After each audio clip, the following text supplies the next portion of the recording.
Hey, what is going on, guys? So you have any Sharp remote TV controller and you're having issues where maybe the power button's not working, or one button's not working, or several buttons are not working, or maybe it kind of seems like it has a mind of its own. I'm going to give you guys a quick fix solution, and this will probably help at least 50% of you guys, okay? So the first thing I want you to do, obviously before you try to take it apart and fix it, or before you go and buy a new remote control, first thing is go ahead and pop out the battery on here. Take out the battery.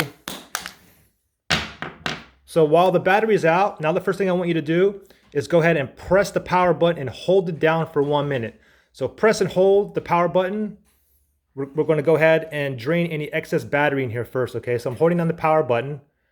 Wait about 1 minute. After 1 minute is up, then what I want to do is press every single button, okay? Start off with the power button, just press it in and out, and you want to press kind of hard. And the reason why you want to do this is because a lot of times your remote is not working because you have like dust or debris or lint, or maybe it's sticking because you dropped Kool-Aid or soda or coffee. Press every single button in here multiple times, okay? Every single button.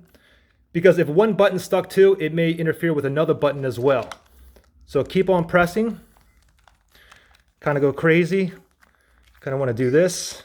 Every single button on here.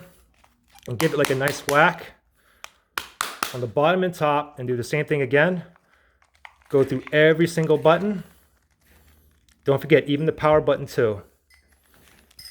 Now once you do this, go ahead and put your batteries back in, and don't put the back lid on yet. Now go ahead and see if your remote works properly. If it still doesn't, then go ahead and take the batteries back out and do the same procedure again, okay? And you might have to try to do the same procedure 4 or 5 times, okay? Anyways, like I said, I should have at least 50% thumbs up on this video. So if it worked for you, give me a thumbs up. If it didn't work, give me a thumbs down, all right? Good luck, guys. Bye.